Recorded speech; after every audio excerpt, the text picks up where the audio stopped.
હવે આપણે સાફ કઈ રીતે છે અહીંયા તમે વાત કરી એ પ્રમાણે હે ને ઓલું નેટ બાંધેલું હે એમાં ફસાઈ ગયું હે. હા પગ રાખતો હે જઈ શકાય એમ હે નહીં. હા અને અમારાથી તો કોઈ રીતે નીકળે નહીં. હા એટલે ફોન કર્યો.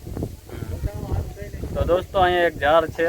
આ ઝાડની અંદર એકદમ મોટો બધો ધામણ સાપ ફસાઈ ગયેલો છે કે જુઓ તમે આ જગ્યાએ અહીંયા દેખાય છે ધામણ સાપ છે અને કોઈ શરતે અહીંથી નીકળી કરી શકે એમ નથી. આમ તો જોઉં કે કોઈ બી વ્યક્તિ હોય એને કોઈ કાઢી ન શકે. અમે આવી રીતે એનું કાયમી માટે રેસ્ક્યુ કરતા એટલે અમે એને અહીંથી છોડાવી શકીએ અને કાઢી શકીએ. એટલા માટે જીવ બચાવવા માટે ભાઈ આપણે રેસ્ક્યુ કોલ કર્યો છે ને આપણે તુરંત અહીંયા 5-10 મિનિટમાં પહોંચી પણ ગયા છીએ. હવે આપણે જોઈએ કે કઈ રીતે ફસાઈ ગયેલો છે અને પછી એને ત્યાંથી સહી સલામત રેસ્ક્યુ કરશું, બહાર કાઢીશું. લાગે છે કે દોસ્તો આ પથ્થર છે એ પણ ઘણી વાર છે એની ઉપર પડેલો છે કે એનું શરીર છે એ તમે જુઓ કે કેવું થઈ ગયું છે. અહીંયા જુઓ આ પથ્થરનો પણ અહીંયા ઘા વાગેલો છે.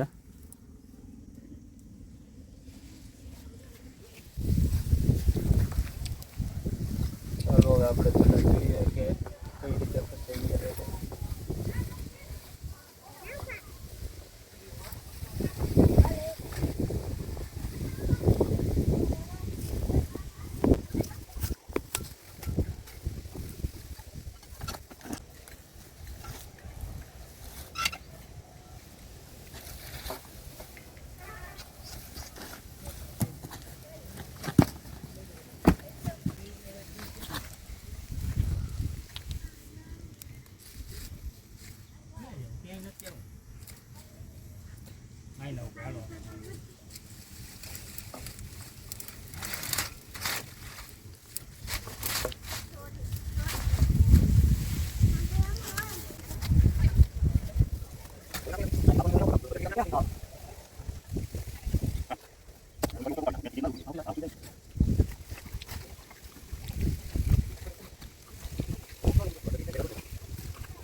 પાણી વાળા ગામથી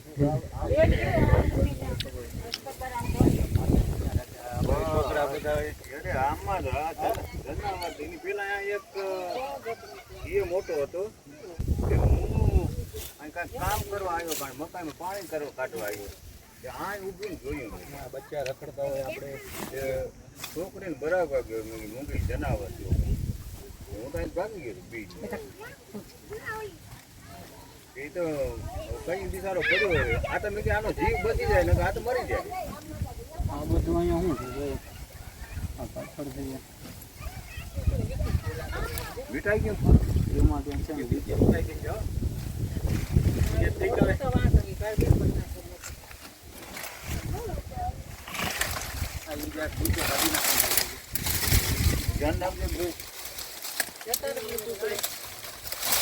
બહુ ના કહે છે એક મિનિટ હા છે ને આખો ખેંચાઈ જાય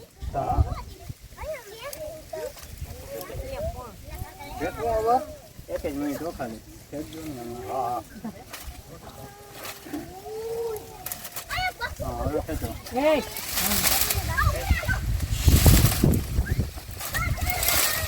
ઉભા રહે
તાર જીવ ઓલો કરે મરી ગયો તો એક આમાં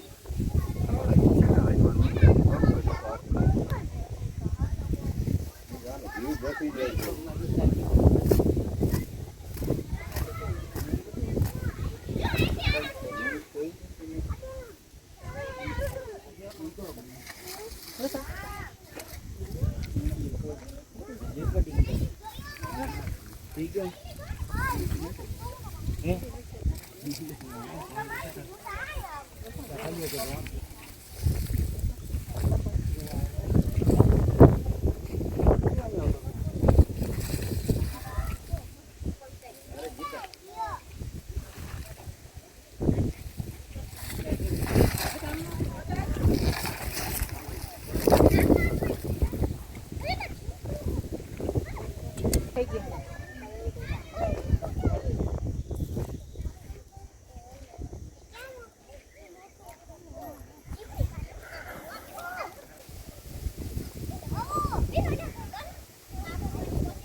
જીવ બચાવવું હતું કે ભાઈ આનો જીવ બચી જાય ને આપણે નુકસાન થોડું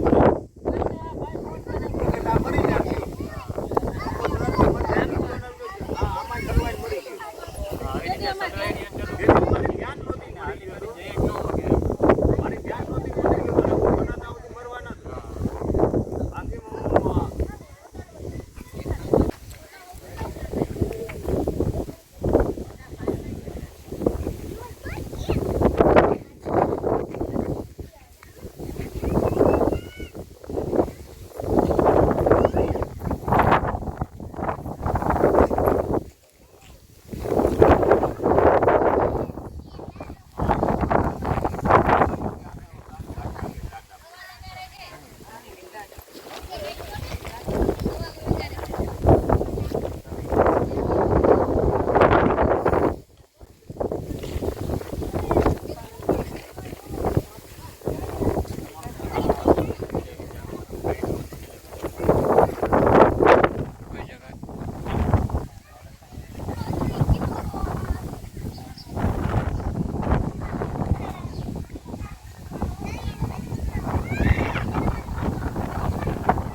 દોસ્તો સહી અને સલામત રેસ્ક્યુ થઈ ગયો છે અને હવે તમને થોડીક આ સાપ વિશે માહિતી આપી દઉં છું. તો દોસ્તો આ સાપનું ગુજરાતી નામ છે ધામણ સાપ અને આ સાપ બિલકુલ નોન વેનોમસ આવે છે, એટલે કે આમાં કોઈ પ્રકારનું ઝેર આવતું નથી અને આનું ઇંગ્લિશ નામ છે રેડ સ્નેક. રૂપનો એટલો ખતરનાક આવે છે, દેખાવનો કે માણસ એનું રૂપ જોઈને જ ડરી જતા હોય છે, પણ આ સાપ બિલકુલ નોન વેનોમસ આવે છે. આમાં કોઈ પ્રકારનું ઝેર નથી આવતું, આ ઝેરી સાપ નથી આવતો.